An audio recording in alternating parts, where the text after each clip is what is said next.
From Tally to Cali. It's time to wake up. Wake up!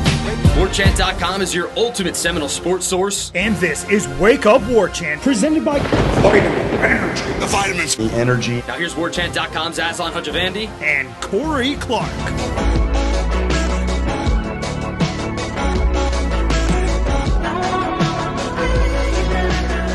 Wake up! It's Wake Up Warchant presented by Vitamin Energy. Coming up on today's show, mailbag edition. Buckle up, it's going to be long. Questions about quarterback play. Bobby Bowden versus Mike Norvell. What are we factoring into our win and loss predictions? And we're generating discussion sparked by Cummins. Wake Up Warchant is presented by Vitamin Energy. VitaminEnergy.com, the world's first and only clinically proven energy shot. Vitamins, nutrients, energy, no sugar, still delicious, still wildly effective. After a 14-day clinical trial, participants said, yeah, it was effective at boosting my energy 89%. 75% said, yeah, I can focus better. I can concentrate better after the shot. 64% said, yes, great mood booster. Give it a shot. Sip the juice, everybody. VitaminEnergy.com. I'll be taking some of that this coming week as I head over to the Caribbean Sea once more, Corey Clark. That'll be fun. You'll be holding that fort down here with Warchant.com as well as everybody else over on the website. So come join us. We've leveraged the historical knowledge, the recruiting base of Rivals.com, as well as the main board. It's all now part of the On3 experience, and the price has stayed the exact same. So if you're waiting for value, it has arrived. You arrive to Warchant.com soon, please, everybody. Corey Clark, are you looking forward to the 4th of July weekend with much fanfare, or just, taking it in stride day by day, one foot in front of the other? Well, the latter. Okay. I'm excited. I think next year's the big one, Aslan. I think we're 250. We reached the 250th birthday of this country next year. This year's 249, so I'm going to lay low a little bit. Okay. But I don't know what I'm doing, actually. Okay. It's a Friday, which is cool. It's a long weekend. But don't actually, not that I have real weekends and weekdays in the summer anyway. But I'm not sure what I'm going to be doing. But I hope I'm going to be catching some rays, drinking some cold beer, looking at some hot women, including my wife, obviously. Nice. Actually, you know what, Corey? My friend told me that we are at, we've crossed, I guess, what people now call midway day or halfway point, where we are now closer to the end of the year than we are the beginning of the year. We've hit over whatever the days are. 182? We are actually now closer to the year 2050 than we are the year 2000. Yeah. How about them apples? Yeah, it's kind of crazy. How about It's kind of crazy. I hope I get there, everyone. I hope I see what it looks like in 2050. Hey, before we get to the mailbag, which is all of our valued subscribers over at Warchant.com, had to address people on the YouTube. Some guy named Richard commented on the show from Wednesday, Corey. How can you dog Bobby Bowden and say you're an FSU fan is crazy? Nobody in the comments section said. Bowden? The only thing I could think of, and I did not push back on you. Was it because of the document? Oh, no, that was on Seminole Headlines. Somebody brought up the Bobby Bowden documentary on Netflix, and I didn't know what they were talking about, and I still don't. But that's not in relation to this show. That's a fake news story, by the way. It's an AI-generated thing to create clicks. It says that there's going to be something called the Seminole Dynasty. It's a deep dive into FSU's history featuring Bobby Bowden, Jameis Winston, Deion Sanders. It's like, yeah, they're not getting all these people together, and they don't have all these people together to do any of these interviews. So, but I don't know. You mentioned something about back in I think when you're talking about this, is what I assumed he was talking about was when you were going on about how Florida State's a extremely successful football program. Oh, right. You mentioned like in 1999, Bobby Bowden wasn't the best coach in the country. And I actually meant to be like, well, then who was the best coach in the country in 1999? If I said it like that, I didn't. I mean, who knows? How do you quantify it? I guess by winning games, but he had an incredible team. And what Bobby Bowden became great at was not being an X's and O's genius. He was one. Trust me, there's nobody you would ever listen to on a podcast talking about Florida State football that knows more about his history, his tradition, and what he did for this program than the guy that's talking right now in your ears. But in 1999, he was a figurehead that let his coaches coach. I don't know that his football knowledge in 1999 is the reason they came back in the fourth quarter against Virginia Tech to win. He was not at his zenith of his powers as a football knowledge X's and O's guy. I think in the late 70s, he was probably the best coach in the country when you think about what he did at Florida State and what he turned it into. And then when the dynasty started, obviously he was still very much involved. But as the years went by, he became not a figurehead, but a delegator. A delegator, yeah, very much so. Like Mark Richt ran the offense, Mickey ran the defense, Bobby was the head coach. But he was a delegator, and he was not the Bobby Bowden from 1989 or 1979 in the way he would game plan. Let's just say they weren't winning games because of Bobby Bowden's game plan. They won games because of what he built, the coaches he hired, and the fact that he let his coaches coach. So you went undefeated with a coach like that. You went undefeated with a coach like Jimbo, who was kind of the opposite of that, and completely different personalities. And then you went undefeated with a coach like Norvell, who was opposite, who wasn't like either one of them. Probably more in the middle, but and I mean personality-wise, he was not nearly as hard-ass as Jimbo, but he was also not as folksy as Bobby. And he went 13-0. That's the point. I didn't mean to denigrate Bobby Bowden's name or what he accomplished. The 1999 Bobby Bowden was not he was a delegator. He was not an X's and O's. Let's dive in.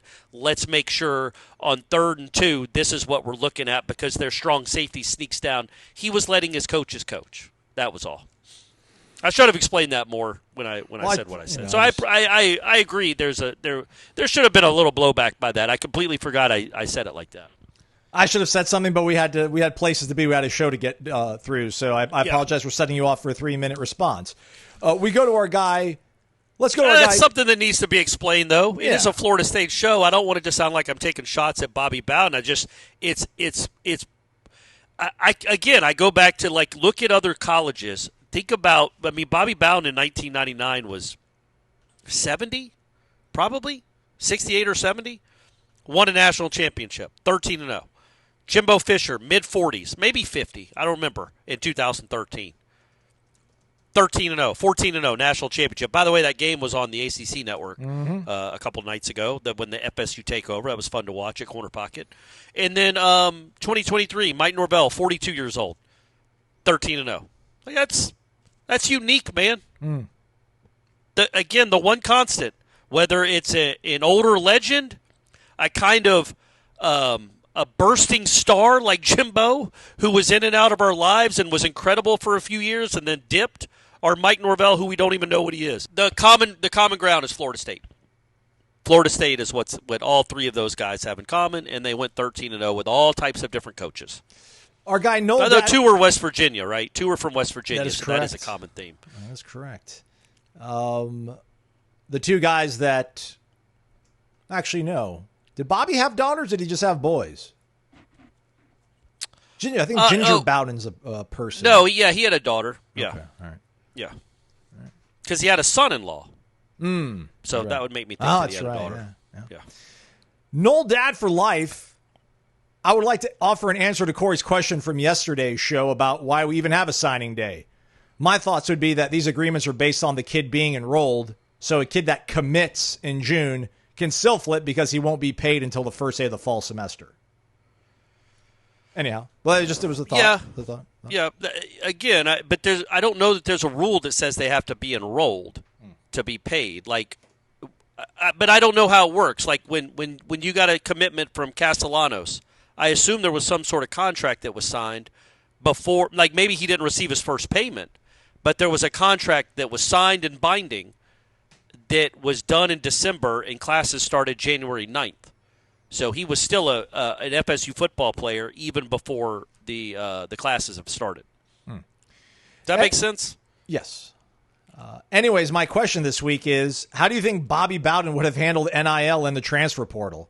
His foundation was so rooted in trust, relationships, and ethics that it seems like he would be a fish out of water. But I also wouldn't want to doubt him in anything he put his mind to. Bobby would have played the game. Bobby would have played the game. He would have, and can you imagine, like, if this had come around in the 80s or 90s or 70s, his personality was such that he was just so matter-of-fact about things, but also funny and engaging and cordial, that he would have been perfect on these tours telling people we need money. And I feel like people would have been much more open to giving that man their money. They would have trusted that he's not trying to get rich off your money, and he is going to use your money wisely. Which, I mean, look, man, he did. There were no Florida State boosters before Bowden came around. He built everything. So he was a great steward for this program when it needed money and it was becoming a national power. I don't think there's any reason to think that he would have struggled in that arena, because I think he would have adapted to whatever life was. Like, he adapted great, man. Florida State was an afterthought in football that had been one of the worst programs in the country when he got there. 4 years later, they're in the Orange Bowl. And then they became a national power, and he adapted to that. Like, I'm going to say the word again. He was very adaptive, and I think he would have handled it very, very well, because I just think he would have handled it well. He was a good marketer. He also, was good great luck with people. Good luck decommitting from Bobby Bowden, flipping on him, right? Like, good luck having to call him and be like, "Hey, I'm not coming, coach." Like, I know you guys gave me the contract. We agreed on everything. I shook your hand. My mom made you dinner, but I'm still not coming to Florida State. I feel like, with the cachet that he had, because we always think about Bowden as the closer. Like, I don't remember a lot of getting burnt, losing a guy late. But then again, I mean, I wasn't totally plugged into recruiting in the mid to late 90s. But even in the lost decade, when they would lose guys, it was clear why they were losing guys. Like, he lost his fastball in terms of getting this team to win a bunch of football games, but he was still getting dudes. So I don't think a lot of guys would have flipped on him. That would have been nice. I don't think Travis Hunter pulls off what Travis Hunter does if it was Bobby Bowden that he had to betray. Yeah, maybe. That's a fair point. I don't know. Deion probably like, you can't do this, man. You can't do this to Bobby. You think Deion would have done that?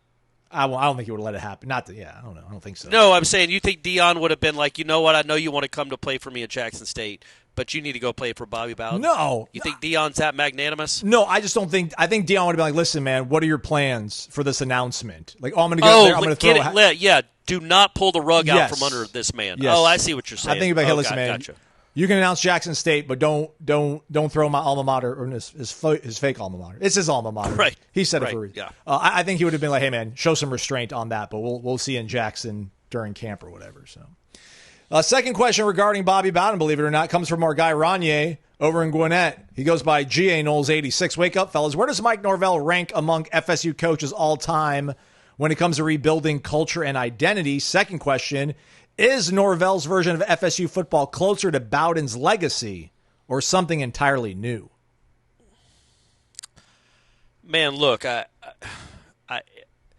it's hard to answer something like that coming off last season. Bowden never had a season close to that, even when he took over a worse program. I mean, what he did in 1976 is almost a miracle. And then in 77, they won 10 games. I mean, again, I want people to know, if you don't know the history of Florida State, the 3 years before Bobby Bowden got there, they won a total of 4 games. He got there his first year, they went 5-6. The next year, they went 10-2. And this was not the portal era. He wasn't just grabbing guys from all over the country. These were recruits. High school recruits are guys that were already there. And then they became a power where, again, in 1979 and 80, they're playing in back-to-back Orange Bowls. And they have a rightful claim for a national championship in 1980 if they win that Orange Bowl against Oklahoma and they lose by a point. And so Norvell ain't that, man. But who is? Like, literally, who is? When you think about, man, I'm going all the way on the other side for my Bowden slander from last show. Nick Saban didn't have to do anything close to this. Jimbo Fisher didn't have to do anything close to this. I'm trying to think quickly of another coach that turned because Schnellenberger Frank Signetti, did it, baby. Frank Signetti. Yeah, that's right. But maybe Schnellenberger, you could say, because he won that championship in '83 and he made Miami kind of a national power. But then he bounced. He wasn't there for very long. So it's like, man, it's Spurrier to an extent, but Florida, I don't think so. I think, and I know that the state of Florida, there's one thing in common there: a huge population boom. A lot of really good athletes started playing football in the state of Florida starting in the 1980s. So they all got good quickly. But what Bowden did in the mid-'70s, taking a team that was a joke. I wrote a story when he was at the Tallahassee Democrat on I think it must have been the 30-year anniversary of him being hired. Maybe the 40-year anniversary of him being hired. I wrote a story about just what the program was like, and I went back and read all the Bill McGroth articles in our files about that time. And Bobby Bowden was a candidate along with some other people, including I think Gene Cox, who was the local. That's who the local high school stadium is named after. And Bill Peterson again, who was the coach in the 60s. But Bowden got the job, and I remember their first game that year, I think was against, I want to say in 1976, I think their first game was against Memphis. Yes. And they interviewed a Tallahassee kid that had chosen that chose Memphis over Florida State. And he's like, yeah, I wanted to go to a place where I knew I could win. It wasn't a loser-type program. This was a kid at Memphis in the 70s talking about Florida State. That's what Bowden took over, a joke of a program where either the local kids didn't want to come to it. 2 years later, they win 10 games. In that year, they hung with Oklahoma, who was the number one team in the country. They're down by 5 points in the fourth quarter when they were 33-point underdogs. Bobby Bowden was incredible. And to turn a team that had had a couple of good years in the 60s and threw the ball around with Biletnikoff and Ron Sellers into a national power where they're in the Orange Bowl back-to-back years. The only thing Florida State was known for really was Burt Reynolds. And then you become a national power, all kind of on the strength of one man. I just don't know if there's another program that's like that. And he was such a he was the face of the program for 25 years, 30 years. I think it's unique. It's one of one. Anyway, that's enough about Bowden. I don't know if Norvell's close to. I would not put him in the Bowden conversation yet. Yeah, it's something completely different. I don't know how many really parallels there are between him and Bobby. I mean, I think both are genuinely good dudes.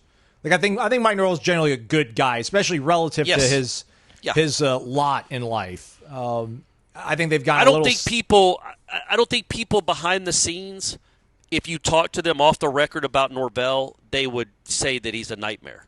Right. You know what I mean? I think he is genuinely who he appears to be. Is a close proximity anyway. Obviously, we're all a little different when we're talking to microphones or we know cameras are on us.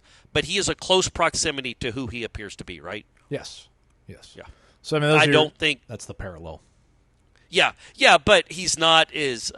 He's just not as funny. He's not as warm. Who is? That's not a negative. Who is when it comes to Bowden? And the difference also is, yes, Norvell took over a bad program.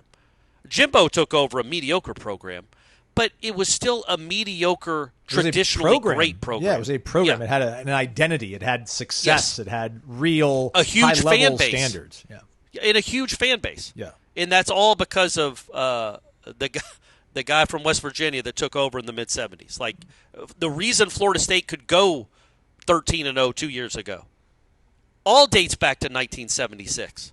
The reason Jimbo put together that all-time team that was on the ACC network 2 nights ago, beating Auburn, is because of 1976. Like, it all goes back to that. It became such a it's just a blue blood. He turned it into a blue blood where you can have some down years, but if you get the right combination of coach, a couple of players, maybe some money, you can turn this thing into a national championship contender again.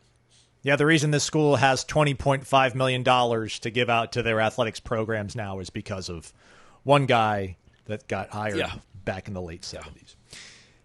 They haven't been around since the late 70s, but they've been around for a long while. They're almost as much of a Tallahassee institution as Bobby Bowden and the Noles. The Corner Pocket Bar and Grill, everybody. 2475 Appalachia Parkway, cptallybar.com, the website. They had a little dart tournament going down on Wednesday, Corey. I should have promoted that beforehand, but maybe they'll do it again, and then I can promote it then. But even if there's not a dart tournament going on, there's still dart boards galore. Even though it is called the Corner Pocket, as Corey's pointed out a few times, there's more dartboards than pool tables, but there's still plenty of both, I would say, in my estimation, as well as 40 televisions playing whatever you want them to put on it, as long as it's, sporting related. They're not going to put on C-SPAN. Although, no, Bill's for the people. Would he put on C-SPAN if I asked him to put on C-SPAN? Probably. He'd want to know why. Yeah. Like, are you just being a jerk, or are you really interested in what's going on? He would not turn the volume on C-SPAN. Right. That's for sure. And, yeah, it was funny. I was talking to him about because they've been open. They will turn 19 in November of this year. So they opened, if you do the math, whatever that is, like 2007, I think. 2006, who knows? But back then, and he was told, because that Florida State Auburn game was on the TV. We were watching the end of it on Tuesday night, and he was like, "Yep, that's still the most crowded this place has ever been," which makes sense. Man, it would have been awesome to see that reaction there. Did you ever see the reactions of other bars in Tallahassee or clubs? When Kelvin catches the ball? Yeah. It would have been really cool if Bill had saved that video, because that place must have gone nuts. And that's a good place to be, everyone. Like Aslan said, if you can't be at the Alabama game and you want to be there, you want to celebrate Weinberg crushing the 59-yarder at the horn to win it, be at the corner pocket, man. Go run out on the Appalachian and celebrate after he does it. We're back. It's Wake Up Warchant. It is presented by Vitamin Energy, vitaminenergy.com. Long time no see. It's our guy, 8 Goldens. 8 Golden says, how about giving us a way too early initial W's and L's? That, Corey Clark, that's not a Wake Up Warchant franchise property. That's property, trademark, Jeff Cameron show. We don't like to infringe on people's copyrights. So we won't do that. But I was thinking about this ultimately when you think about Florida State's wins and losses and you're predicting the way their season's going to shake out. Like, I'm trying to balance the optimism I had for going into 2023 versus the skepticism I have going into this season. And I'm thinking about, like, where was all my confidence going into 2023? I thought you were borderline unstoppable on offense going to the season. I felt good about the offensive line. Jordan, his capabilities, knowing the offense in and out, getting you in the right play, Trey Benson running the ball, Johnny Wilson and Keon Coleman, and Jaheim Bell in the slot, as your tight end. Like, how do you defend that, right? Like, you put guys in motion. Is Jordan there's just all this amount of stress this offense is going to put on opposing teams, and then the defense is going to be pretty stout, because I love Jared, had really high hopes, you and I both, about Braden Fisk. And, we like the secondary a lot. Turned out to be really talented. I don't think they're not near that. They're not in that neighborhood. I just don't think they are. So you can't look at this schedule and just rip through it and be like, all right, man, 10-2 probably. Because I think to be like 10-2, you need to be in that neighborhood where you are really dominant, overwhelming on one side of the ball. And then I think it's about quarterback core. I look at, like, the people on this roster, and they're going to have quarterbacks that are probably just as good as Tommy, so I would make some of these games into coin flips that might not seem like that when you look at the totality of things. Like, what would you base your prediction on when it comes to thinking about wins and losses at this point in a season? Not even a season. I go back to I like to use Moneyball a lot for my analogies. I would say, what do you think they have to average per game to be a 9-win team? Like, if we went back over the last 10 years of college football and got every team that had finished with 9 wins or better, what do you think their average is in points per game? I would guess somewhere in like the 33 range, 34 average. So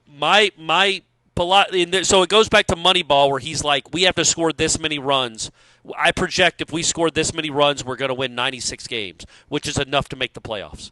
So we have to score whatever that average ended up being, like 5.4 runs per game. We have to find guys that get on base, because that gets us more opportunities to score runs. Oh, yeah, we also have 3 Cy Young candidates at pitcher, but that's never mentioned in the movie. It's all about Scott Hatteberg drawing some walks. But anyway, it's still a really good movie. Really good movie. Brad Pitt. Jonah Hill is very good in it. Aaron Sorkin did a great job with it. But so I think when you look at this team, I don't know. I can't do the math off my head. When you play 12 games, what 12 into how many? What is that? 33 points over 12 games. 34 points over 12 games. I'm guessing is like 400 total points in the neighborhood. If they get around 400 points, I don't care if one game they score 42, the other game they score 11. If you get in the neighborhood of 400 points scored, you have a really good shot of winning 8 or 9 games. So my point, my long-winded way, because I know we got to get a bunch of questions, is it's all on the offense. If the offense can get us in the neighborhood of 400 points in a season, you are going to have a nice year. You are not going to win a bunch of shootouts. You're not going to lose a bunch of 42 to 41 shootouts. You might lose a shootout or two, but by and large, if you're scoring 400 points in a college football season, you are going to have a good season. So that's what I'm looking for. How many touchdowns can they score? How good is this offense going to be? How good is Gus Malzahn with Castellanos as his quarterback?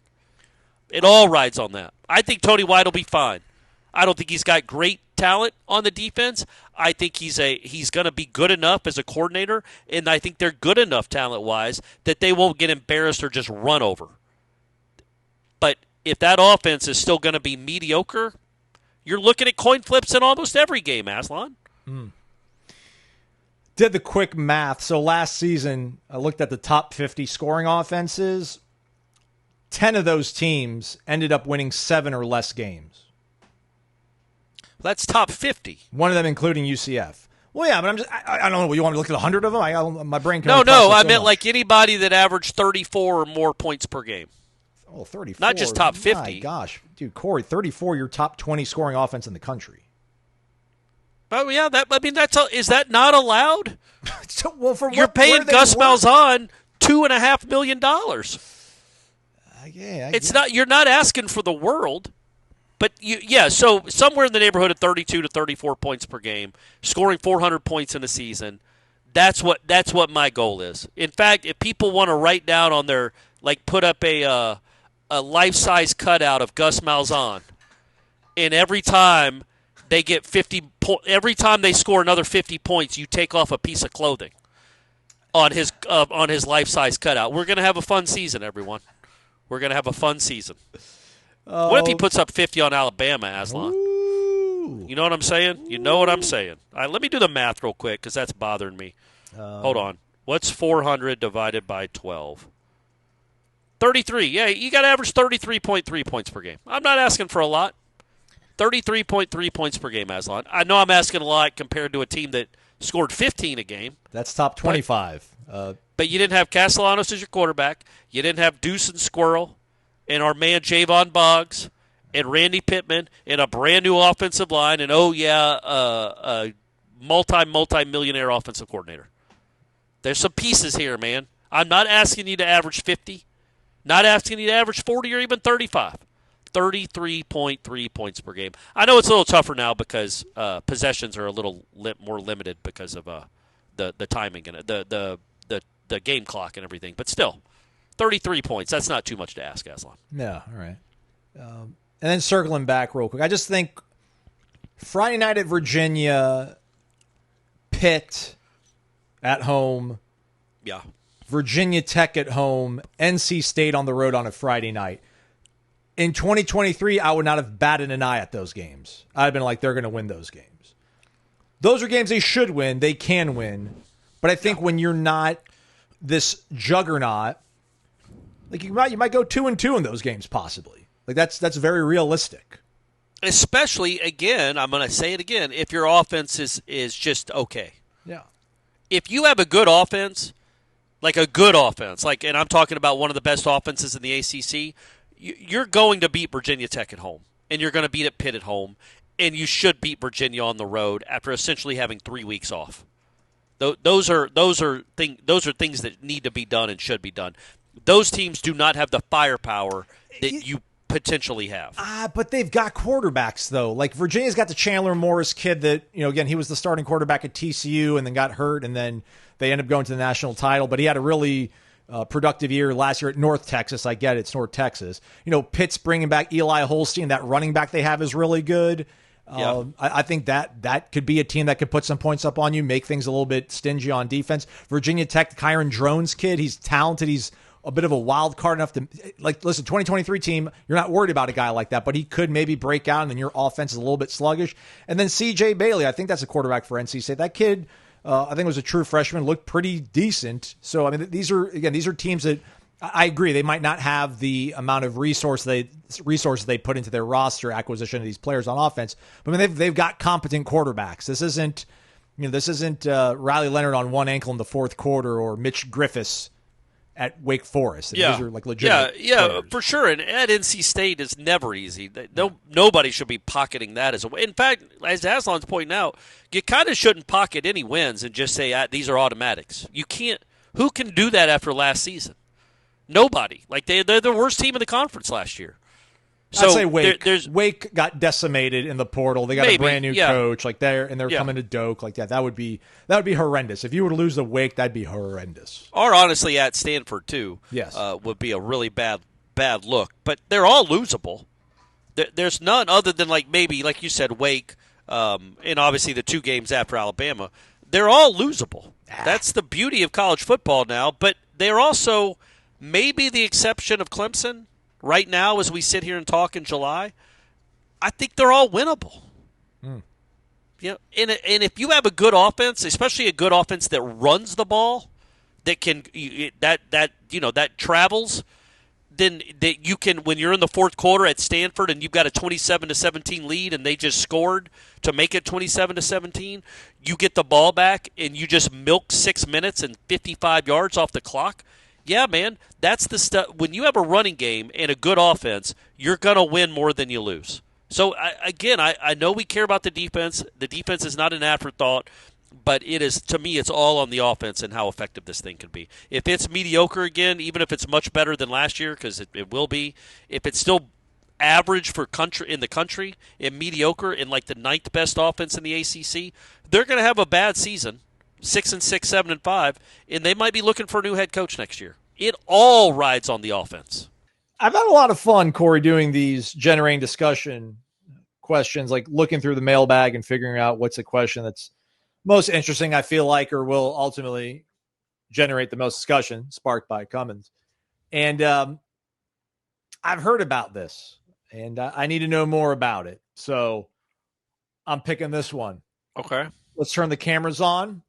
Corey, if you could please give me my cue. How about the button? There we Nailed go. it. Yeah. 2 for 1, 3 for 1. It is sparked by Cummins. Give them a follow on Instagram. It's all one word, Cummins Instagram.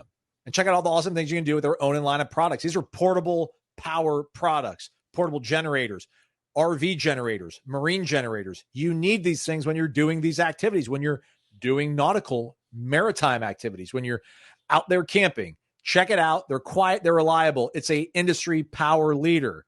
Cummins Lifestyle. Corey, also with hurricane season coming. Hurricane season's coming. It's always nice to have a home generator there so you can still listen to watch this show on YouTube. Yeah. What's going on? I like the backdrop, Corey. Okay. Nice. Nice. Very good home decor. I like it a lot. We're trying over here, buddy. We're trying. Okay. All right, here's a question. And I've heard about this on the message boards, but it's our guy, Jim B2356. I've discovered a system for watching all FSU sports on TV. I turned the volume off, and I enjoy all the games. Only games being covered by local announcers like Aria and Chris will require me to turn the volume up. Football, baseball, basketball games were not tolerable when listening to ESPN announcers. Now I focus more on the game and don't have to be distracted by, is it blathering blabbering also works, but is blathering also appropriate use in this? You can be blathering or blabbering. I think they're kind of interchangeable right there. What do y'all think about this approach? I've heard of people doing this. Corey, have you ever gone over to a friend's house to watch a game and they do that? No, but I do it. It's not necessarily, I don't do it for the reason that, is it Jim B? B does it. It's not that I think everybody that's talking about a football game or a baseball game is a blabbering or blathering idiot. It's because when my team is on the road or the team that I care about, like so the Braves, if they're playing the Phillies, I don't want to hear the crowd get excited with another Brave strikeout. Or I don't want to hear the crowd get excited when they hit a 2-run homer. I'd rather watch that in silence and just talk about other things that are going on and kind of be distracted that way. If I feel like if the volume is up at a high level, I'm too invested. And I don't want to be that invested. So, look at that. Kyle Schwarber just hit a 3-run homer. Now they have the lead. Oh, well, I didn't have to hear it. I don't have to hear the crowd going crazy or the announcers saying whatever they're saying. So that's kind of why I go with the volume being down. Are subtitles on? No. Captioning? I don't. What do I need to hear? Especially something like that. What do I need to hear? And the beauty of football, too, is, like, look, man, they know the game. Most of the people that are there know the game. They're talking about a game they know. But what is most beneficial to me about watching any sports on TV is the replay. You get to see what really happened. It's not just in your mind's eye from a fan perspective or on a video board 200 yards away. You get to see up close and personal what really happened. They'll diagram who made the mistake, especially in football. They're good about that. Or who made the really big block to open up a lane. I think all that's really beneficial. I just don't have to hear it. I can see it. I kind of like the idea almost of like the end of game situation, though. I get nervous watching at home, so I need to hear the announcer talking about, like, okay, they've got one timeout. There's 34 seconds left. They need to think about getting a out of bounds as soon as they can on this next snap, or maybe take a timeout and set everything up here as you're inside the 20. Like, I need to hear that discourse going on. I couldn't imagine watching the end of the Florida State Auburn game and having it muted. Just like, nope, Brent Musburger, nope, not doing it. Kirk, that's a little different. But what about like the Florida State Oklahoma game at the Cheez-It Bowl? Did you need to hear Tessitore or not? You know what's going on. You see the down and distance. You see the time that's left. Do you need him telling you that it's the biggest play in Florida State history or whatever he said? I'm with you on your team is on the road, as like watching basketball, the way they mic up a basketball crowd. It's crazy. You can't watch it. Yeah. You can't watch like when the Hawks are playing, and not that the Hawks play a lot of important games, but if you're the fan of like the Pacers, having to listen to the Thunder crowd as if they're all wearing mics, it's relentless. It's like you can't hear Mike Breen or Doris Burke because you have to hear the crowd screaming in your ears. And I hate the way it's almost unlistenable to me, the basketball games, the road basketball games. Also, let me know, folks, those that mute but then listen to like Jeff Culhane, or they listen to their radio guys or gals. I guess in this day and age, it might be easier to sync it up. I can't imagine doing this back in 2002 to have Deckerhoff. Yeah. But I guess, you can pause your TV, you can TiVo it, you can maybe pause audio. Just how many times you have to recalibrate? Because I remember when we did our watch-alongs, Corey, like D-Rob's watching one feed, I'm watching another, Doak is behind me, I can hear the roar of the crowd. It's like all these things are trying to, and the people in the chat are like, hey, we're 3 plays ahead of you guys. They already got the first down on this thing. So it feels like it takes some of the juice away. It does. I would also say this in that regard is if you're trying to sync up Dark Side of the Moon with Wizard of Oz, I believe it's the second Lion's roar from the MGM studios is when you hit play on Dark Side of the Moon, and it syncs up. Or you could just go on YouTube and watch it. Somebody's already synced it up for you. You don't have to sync it up like we did back in the 80s and 90s. But yeah, I never got to do that really growing up because I lived in Atlanta and we didn't get Deckerhoff. So I had to watch the way, but I could certainly understand in the 80s and 90s, like wanting, because he was so good. And you do want to listen to Deckerhoff and Vic Prinzi and then PT and William Floyd. You do want to listen to those guys because they're your guys and they're more excited about your team. So I get that. And I also get turning it down. Like, some guys, it's usually men that are doing these broadcasts, are just annoying to listen to. I'm sure there's people saying that about my voice, but not even the tone of the voice, just the things they say. It just gets kind of annoying. I don't know why I'm picking on him, and it really doesn't have anything to do, not much to do, with the way he handled that Louisville game in Charlotte for the ACC championship. He came to the Tallahassee quarterback club. He showed his face in Tallahassee, Joe. He did, and I think he's I get the sense he's a good dude. Yeah. I just don't like his broadcasting style. It is much too serious. Bombastic. There's too much gravitas, and he treats it all like it's a Tyson Holyfield fight. And it's like, come on, man! It's the third week of September. It's Arkansas at Ole Miss. This isn't that important. Quit acting like they just landed on the moon. So Tessitore, he's hard. He's really hard for me to listen to. So even if Florida State's not involved, I'm usually probably turning him down or just lowering the volume. I still have the audio on. I'm crazy. It just feels. You don't turn it down in an NBA basketball game? This year's the first time I did it when the Lakers were losing to the T-Wolves, because I didn't think they were losing Minnesota. I thought they'd at least get through the first round, and they were losing so bad. They were blowing these 10-point leads, and it was too much. It was too much. Football. But when they're on the road, right? Yeah. I don't turn down the Braves games when they're at home. It's just dead silence because it's just another scoreless inning after another scoreless innings. But hey, this ain't wake up Braves. But yeah, so I don't do it just to turn down the blabbering idiots, because I do think they have some really smart things to say. Some of them anyway. I really do it when they're on the road. I don't want to give that crowd the satisfaction of ringing in my ears, so I just turn it down. I don't need it. I know they're loud. I know they're being loud. The opposite of loud are these Cummins generators, these portable generators. Very, very level. You can win one of them if your question is featured in Generating Discussion Sparked by Cummins here on Wake Up Warchant. In the meantime, we do a monthly drawing. Let's go ahead and give out our monthly winner for the month of June. This one, actually, believe it or not, this was actually part of the June drawing. Corey, how many times should I hit shuffle? Just one. I want to see it just shuffle one time. All right. One. Oh, accidentally did it twice. Oh, God. Well, I'm sorry to the four that didn't win because he screwed it up here. But, hey, congratulations there, T. Ferguson. All right. Aslan's screw up got you what, a gift bag? Is it a gift bag this week? Correct. This month? Correct. All right. Correct. So every month we give out a gift bag of great Cummins swag, and then you're entered into the grand prize drawing at the end of the year for the portable generator or the portable power station. Get involved. Subscribe to warchant.com and get involved in the Renegade Express and Generating Discussion Sparked by Cummins. All right, we are back. It's Wake Up Warchant. It is presented by Vitamin Energy, vitaminenergy.com. My question, Corey, was asking the people in the Renegade Express thread that I pinned was just, what's it feel like knowing that it seems like Clemson has kind of taken back control of the ACC, or do we find more solace in the fact that we're kind of neck and neck with the Gators in Miami? Our guy down in Naples, Mark, said that it's actually frustrating that Clemson seems to be back in the driver's seat.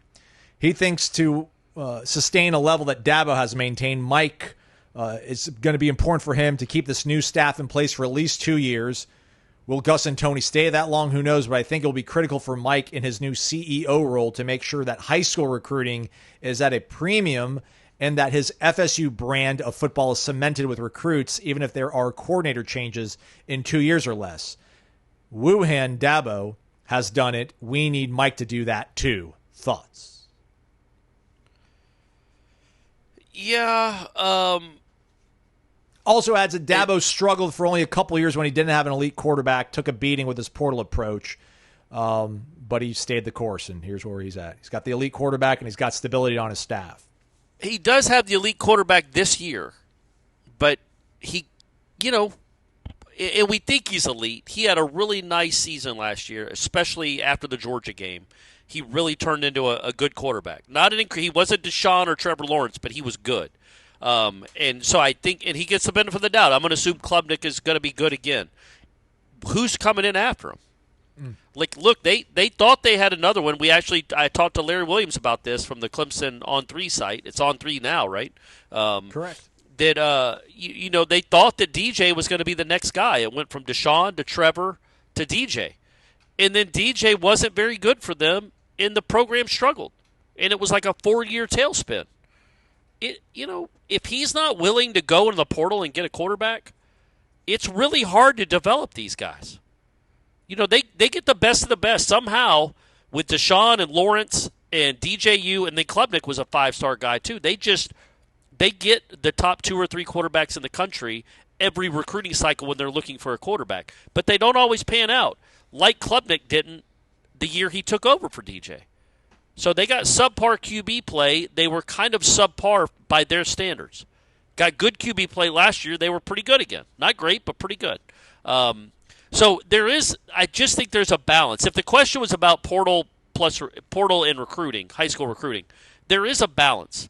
I think quarterback is always going to be unique because it's just like, look at the NFL, man. They never get it right. The teams that draft in the top 5 hit like 33% of the time on quarterbacks in the top 5, and they pay those guys. They pay their scouting departments millions upon millions of dollars to figure out who's good and who can play, and they still get it wrong. And they're getting guys from colleges. Imagine trying to figure out if a high school kid can play, like really play at this level. And Florida State fans know it. You've had 5-star quarterbacks come in here who weren't very good at all. You've had Jameis Winston. You never know. But I don't know if that was really the question. I mean, but if you go back and you look at, I don't know, like the last 20 years in the NFL, I don't know if it's not apples, it's apples to oranges, but I mean, most every team that's won a Super Bowl has won it with a guy that they've drafted.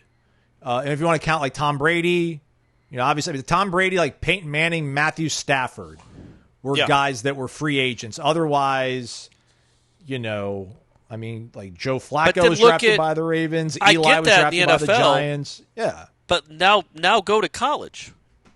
Well, who are the top teams going into this season? Do we want to look at last year? I guess Will Howard. No, I'm saying like last year, those quarterbacks were transfer guys, almost all of them. Yeah, Riley Leonard, transfer Notre Dame, quarterback. Yeah, and then Joe Burrow was a transfer quarterback. Jane Daniels was a transfer quarterback. I know he didn't win a national championship, but he won a Heisman. Who won the national championship in 23? Michigan. J.J. McCarthy.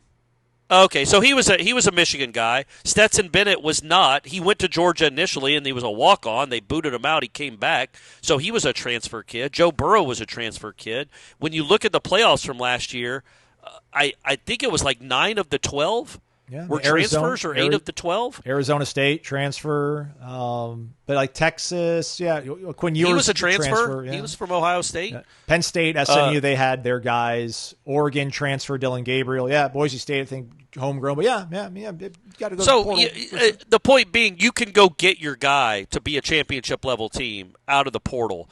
That's probably an easier route than landing one of these guys, just because it's hard. It's just hard. It's just hard. Like one of these guys, Sperry, the kid that just committed, is it Jaden O'Neal?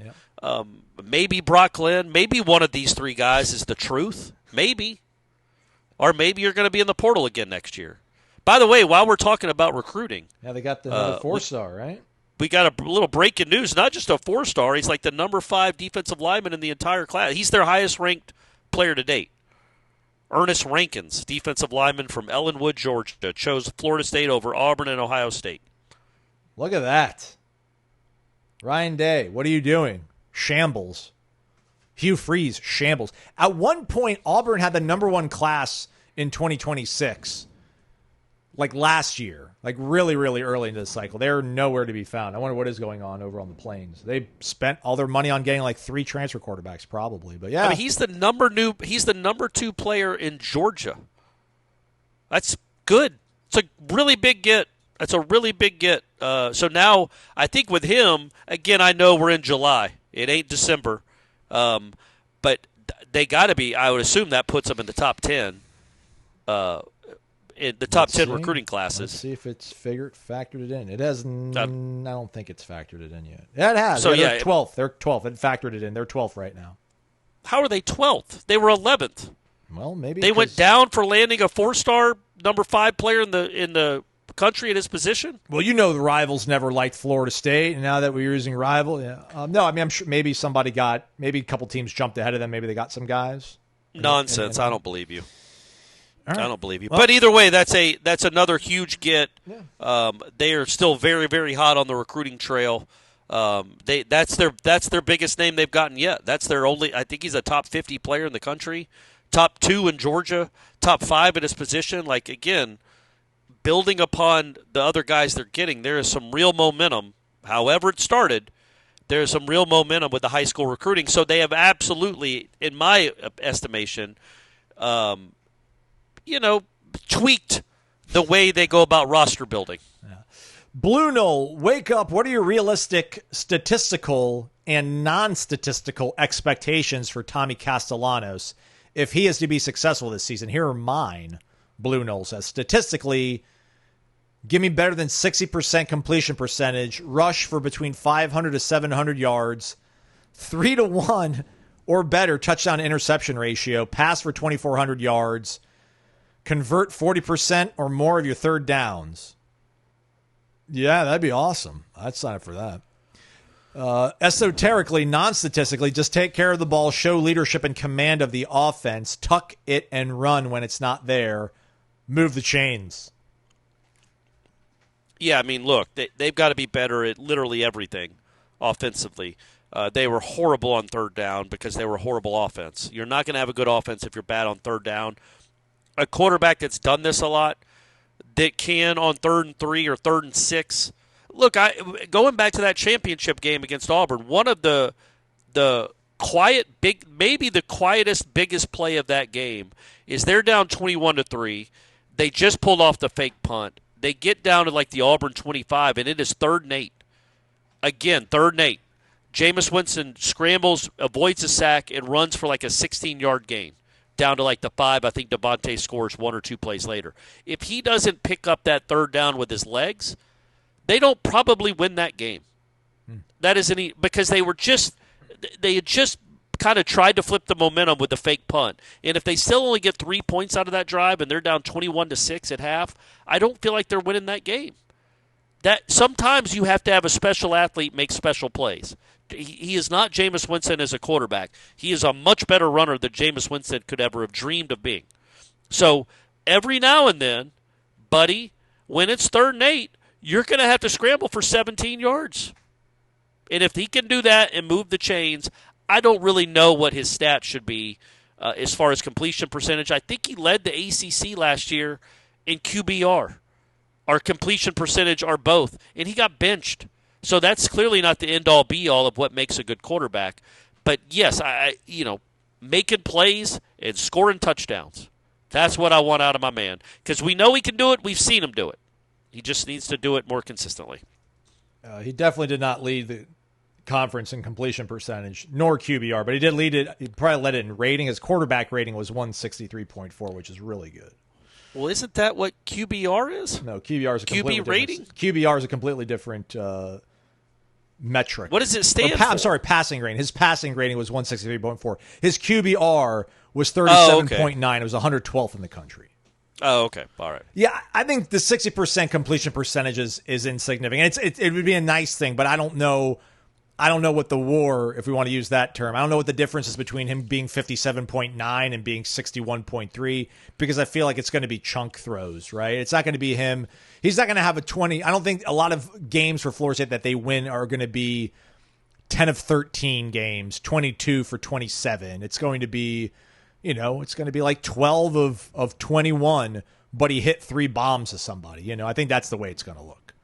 But that's just my opinion. Let's keep it talking about quarterbacks and go to random_John. How much longer can FSU be elite adjacent without a Heisman level quarterback?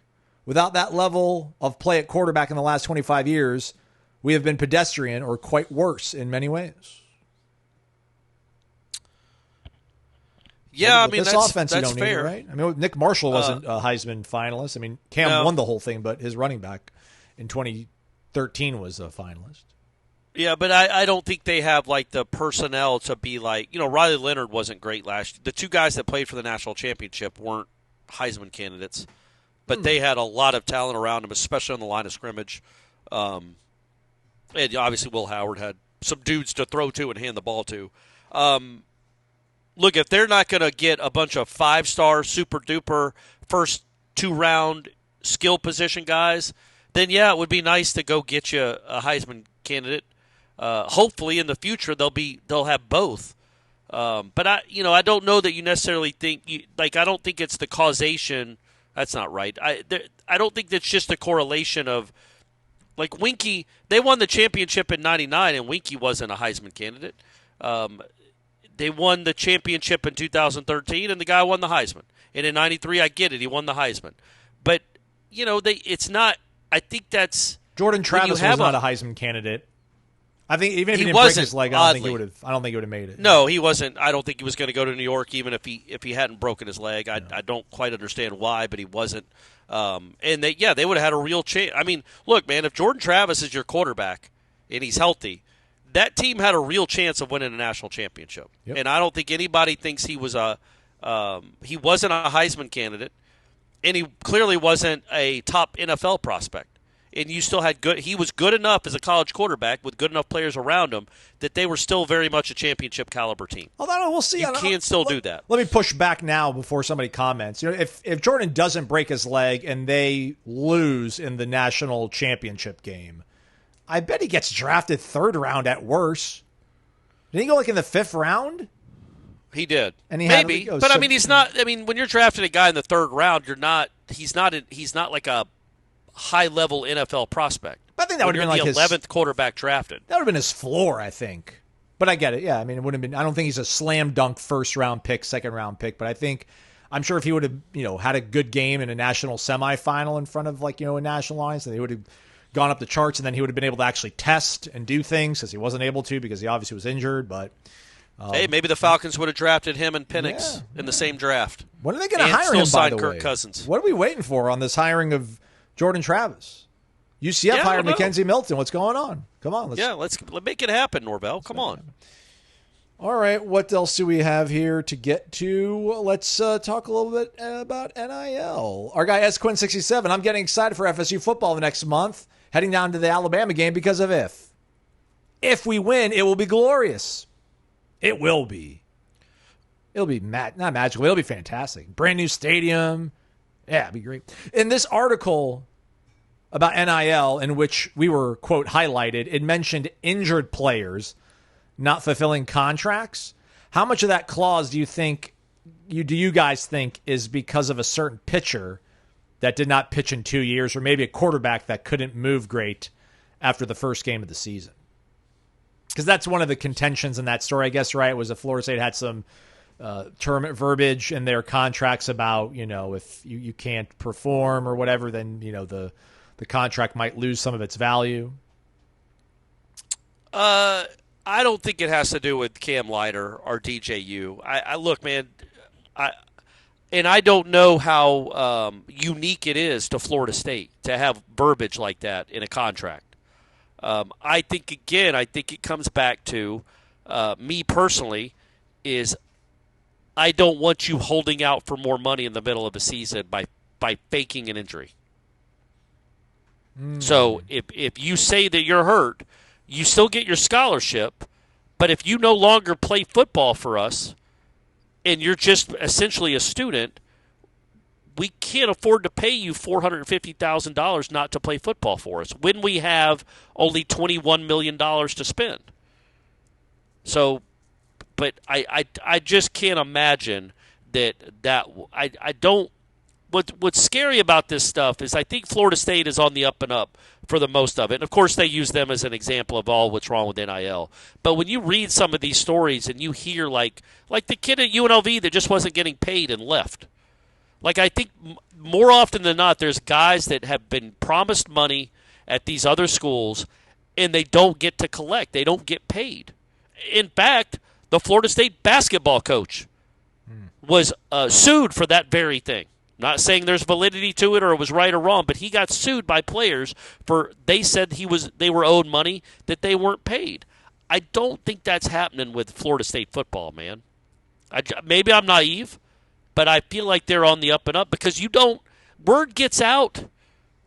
You're not going to be able to sign Rankins if he's worried that if he pulls a hammy, he's not going to get paid. So I don't think there's much validity to that. And all of this also, let's remember, this is all it's not even a moving target. It's just a shifting landscape. Like the Amarius Mims thing from 3 years ago. Like he signed a contract, an NIL contract to play at Florida State. And I believe the way it was structured at the time, and we were in the infancy of it. It was 2022, right? Yes. The spring of 2022, where he wasn't, by the contract standards, he wasn't allowed to collect money from other he was not allowed to do that kind of work in any other city but Tallahassee. I believe is the way the contract was structured or worded back then in 2022. Well, he left. And I know, we all know he got paid at Georgia. He ended up being a first-round pick. Did Florida State go and sue him for breach of contract? No. He signed it, but they didn't sue him. Well, buddy, in 2025, he'll get his sued. Nobody feels bad for these players. Nobody. If you sign a contract, not many, right? Yeah. Like, it's grown-up world now. If you sign a contract to perform services at one institution or one company and go to another school, well, you might be sued. And this is not the world where people don't want to look bad and be like, we might get some negative feedback if we sue this student athlete. No, man, he's an athlete. He's a paid athlete. And everybody will understand if you feel like you need it. And nobody will give you grief for it. Just like I don't think people would give athletes grief for suing schools who did not, hold up their end of the bargain. So, anyway, long answer, dumb answer. Who knows how any of this is going to work, though? How about another one in that same family of questions? Island Chief. Good morning, guys. By the way, on another site, Florida State is top 10. All right. Just going to throw that out there in the recruiting, yeah. Okay. Don't know why On3 is hating, but Florida State is top 10 now. Wake up. Good morning, guys. And now that the House settlement has been approved, I have a question. Are the players who have signed deals prior to the exclusion date, are they locked into their schools, as that appears to be these deals will be much better than those in the future? Is the transfer portal going to see a big decline? I guess it depends on what level of contract and belief you had in yourself. If you sign one of these one-year deals, or if you had a 2-year deal, or if your school has a automatic renewal, or what their window is for renegotiation. I would think that maybe a slight dip in transfer portal activity, Core, but I still would imagine that most of these contracts have an open window of renegotiation where, 90 days before the expiration of this contract, you can then renegotiate with the university for your terms. And listen, if they don't match what you want, there's probably, at that point, you can probably then walk away from it and then go to another school. So I can't imagine that these kids are going to sign contracts that's going to lock them in for really long stretches. I also think, if it works the way we all hope it works, and there really is a salary cap, and there is a finite amount of money. You don't just get endless purse strings to spend if you're Texas Tech or Texas or anybody else. I feel like what you're going to not have a lot of is who was the kid that came from Auburn last year, or the kid from Alabama? Any of the Malik Benson. Cam Riley's the kid that came from Auburn. Yeah, so if he's getting, let's just throw out a number, $75,000 at Auburn, what's he going to get at Florida State? They're not going to triple his salary. Right. You know what I mean? They're not going to quadruple his salary. So I think, but also he might be looking for another place where he can actually play. That might make sense. But I think that what will absolutely not stop. But I do think there'll be less of SEC backup going to another SEC team to be a backup. I think if the money will be mostly even, I just think, unless you're going to I think SEC backup to I don't know, Georgia Southern, where you can play, or Florida State desperately needs a linebacker, and you're at a school that has 5 really good ones. Maybe that happens, but I don't think you're going to be breaking the bank for these kids. What I do think will absolutely continue is the Braden Fisk of the world. The guys that want to level up, because you're not getting paid much at Western Michigan. But you can absolutely triple or quadruple your salary going from Western Michigan or Albany to Florida State. I think that will continue. But not that Braden Fisk will be getting $1 million, but he would be getting, like I said, 4 or 5 times as much, 10 times as much his final year at Florida State as he would at Western Michigan. So that'll always be something that the smaller schools absolutely have to deal with. I don't know, I don't. Man, Destin Hill. Theoretically, let's say Deuce has an incredible season, 85 catches, 1,600 yards, 15 touchdowns. I mean, that might be good enough for him to go to the NFL, but Probably. Could he then try to go back into the open market, like try to renegotiate with Florida State, like, hey, I'll come back if you make it really worth my while. But then Florida State's like, listen, we've got Tommy coming back, we got this coming back. We cannot max out what we can, what you think you might be able to get from Louisville, right? And then, but Louisville's like, listen, like, but why would Louisville do that for one player? Just like, maybe. I think Florida State would be competitive enough. Let's throw out a number: 600,000 for an All-American receiver. Let's instead of Deuce is a bad example just because he is draft eligible. Yeah. Let's say it's Javon Boggs. Okay. Javon Boggs has a year this year where he has 65 catches for 1,300 yards, and he's like a combination of Rashad Green, Kelvin Benjamin, and Peter Warrick. So you're obviously going to pay him more than you're paying him. Yes. You're going to pay him a fair market value. You're going to give him money, much more money than he's making now. But it's not like Alabama can come over the top and pay him 4 times what you're paying him. That would bust their finances. Like, I feel like the ceiling for what these guys can make in the world of pay-for-play is going to plummet, where Javon Boggs, his name rings out more in Tallahassee. So I think you wouldn't – I don't think that would happen as much, and I could be completely wrong because who knows? I feel like I've been wrong every step of the way if we've gotten into this mess. But I just feel like a Javon Boggs, LSU would not be able to come because they get it's the same money. Everybody is theoretically spending the same amount of money. But USC, Texas, maybe LSU to a certain degree because New Orleans is kind of part of – I mean, I wonder if they could then say we have legitimate, quote-unquote, business commercial contracts. You can make more money. Like this NIL Go clearinghouse because they're going to set fair value market or whatever, fair market value for these players.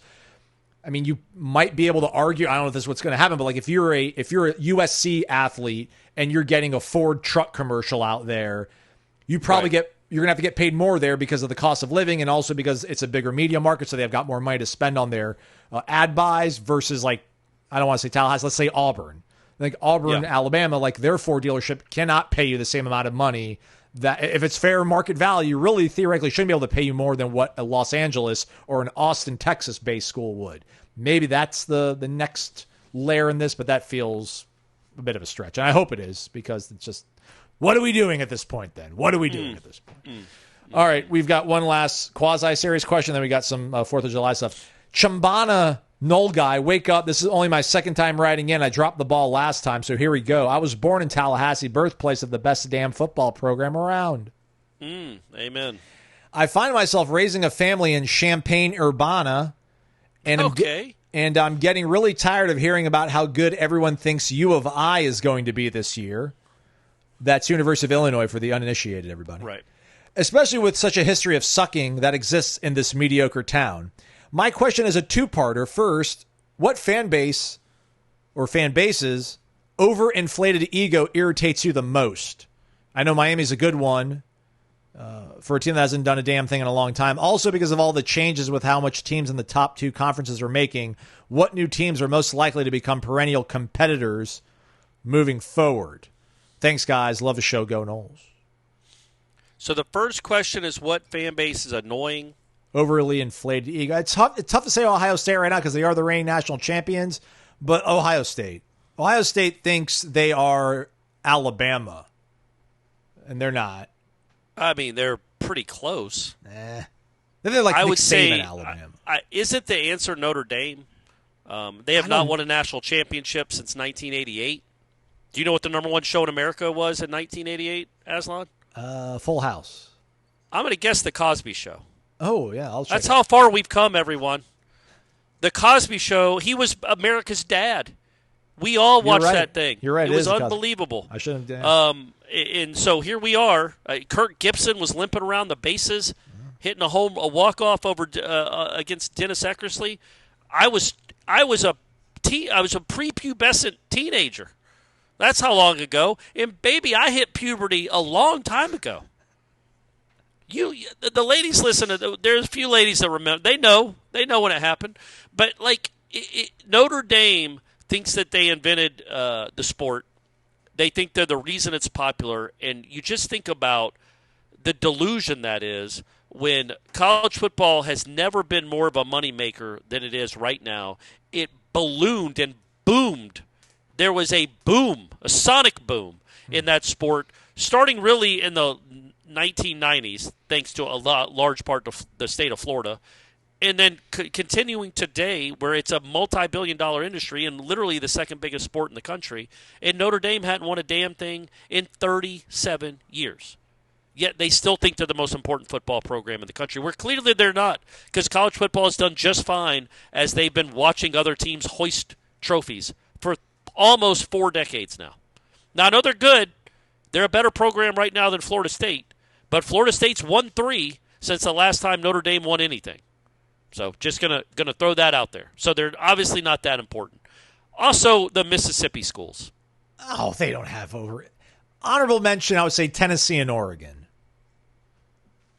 I mean, what if the Mississippi schools, because of their love of the SEC and how they attach themselves like parasites to all the accomplishments of the real SEC teams. Barnacles, it feels a little They're less. barnacles, yeah. Less. Yeah, there you go. Barnacles, not parasites. They're not parasitical. They're barnacle-y. They're just hanging on. Barnacles. They're not sucking success away from those other schools. They're just hanging on. Right.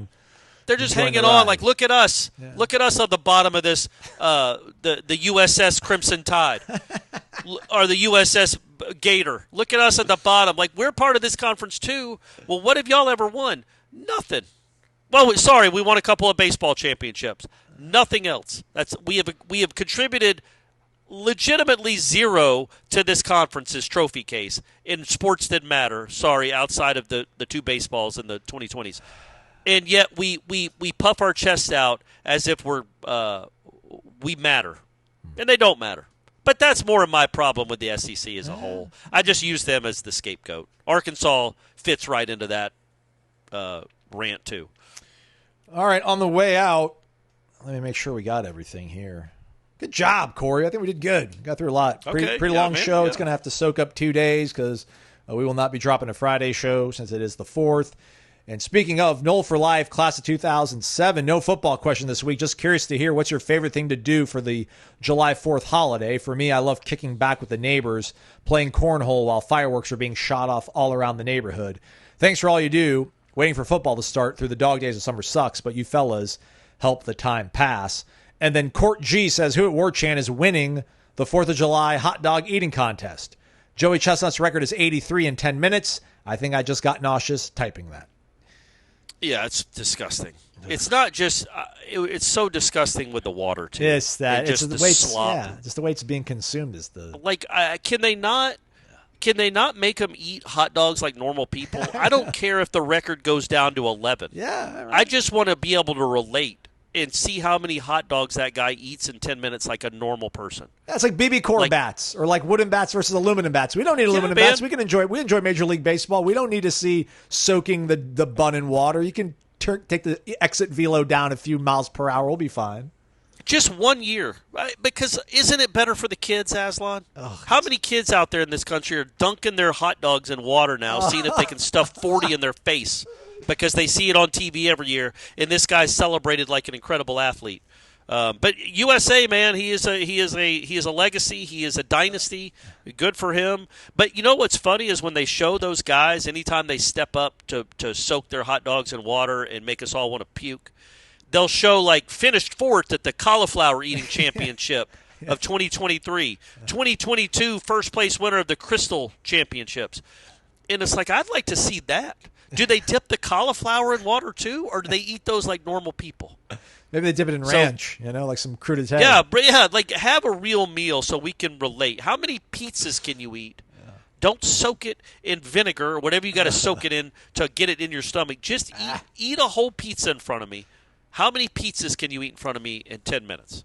But I don't. I would guess Jeff would probably put away the most. Okay. He's just an aggressive eater. He's just aggressive overall, right? He has an aggressive personality. Yeah. Love you, Jeff. So I would, but I think he would. I think Jeff would probably put away the most hot dogs. I don't think I could do more than in the span of 10 minutes, maybe 3. Yeah, that'd be pushing it. I think for myself. Yeah, I don't know that I could do more than 3. I think Jeff would get up to 6. I went and ate breakfast with him one time. Actually, it was brunch. Come on, let's be real. And he ordered 4 fried eggs. And I don't know if that's a normal order for most people, but I was a little bit taken aback. Because my max is 3, and my man he might have ordered 5. And I'm like, golly, that's a lot of eggs for just a normal Tuesday afternoon. You're not celebrating anything. So I think maybe I just, from that instance alone, I feel like he could put away some hot dogs. And then what are you doing for the 4th? 4th, usually my favorite memories were either like when I was a kid, like a young kid, was going to, I think, Coachman Park, it's called, in Clearwater, and then you see all the fireworks going off over the Gulf. Was the Gulf of Mexico back then. Now it's apparently no longer. How about the Gulf of Americas? Right? Put a plural on that, and I'm fine with it all. Anyway, go ahead. And then as a teenager, 20-something guy, it was my buddy. We'd have like a big 4th of July party, and one of my friends would go ridiculously over the top with purchase of fireworks. Like he would get the mortars, the things that shoot off in the rock. Yeah, one of those guys. Roman candle, like everything. So that was really fun. But yeah, now I guess I probably would be the same. My buddy Mike, Mercedes Mike, was actually inviting me to come hang out with his family for 4th of July over in Jacksonville with Abby. But Abby and I are actually going to go down to Punta Cana for the week to catch some rays or whatever. So is that starting Friday? Yeah, we actually fly out on the 4th of July.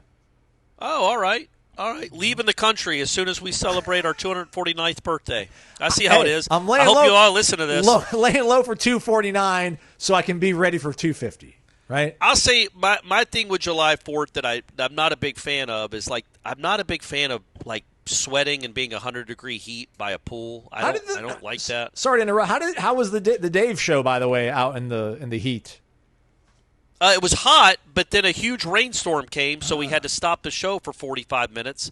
And me and Stephanie went and stood in porta potties while the storm passed. They're nice porta potties at that place. Yeah. They are nice porta potties at that place. Right. But so we had. But other than that, then it cooled down, and it was fine, man. It is what it is. He did play Crash Into Me as the final encore, so that was exciting. I was happy about that. I think the only song I recognized.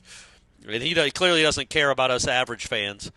But with 4th of July, my problem is I'm not a great day drinker because I'll get a headache while the sun's still up. I'm not used to starting drinking until like 9 p.m., and I'll only have a couple.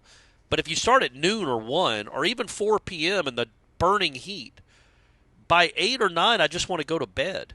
Yeah. And it's like, oh man, we got to go see fireworks now. So I'm not a very festive person on July 4th. In fact, I like, honestly, watching fireworks on my TV. They do a great job these days, Aslan. They do. The CBS or the NBC, they show the New York City parade, the city fireworks. That's the best view in the house. You're in like a helicopter watching them all over the city instead of huddled up on some beach with people sweating all over you, and you're just going, look at that. Ooh, look at that one. It's a much better view. I would recommend to all of you folks, if you're going to go sweat your body off for 3 hours to look up for 15 minutes to see lights overhead, go back to your house, keep drinking and having fun with your family and friends, and just watch it on a big screen TV, the way our forefathers intended it. Well said, Corey Clark. Thank you. That's a wrap for us, everybody. Thanks for listening. We'll have some shows next week, believe it or not. Even though I'm going to be out of the country, we're going to have shows next week. They've been pre-recorded, so they won't have the urgency of any kind of breaking news that happens, but that's all right because warchant.com's there around the clock for you folks. Go subscribe. The main board. Orange Bloods. Like everything that was part of the Rivals experience, now part of the On3 experience. One subscription, same rate. Unbelievable. Jeff Cameron Show, ? 1 to 4 p.m.? I would guess. Yeah. Let's go ahead and say yeah. All right. For Corey Clark, I'm Aslan Giovanni. Thanks for listening to Wake Up Warchant, presented by Vitamin Energy. VitaminEnergy.com.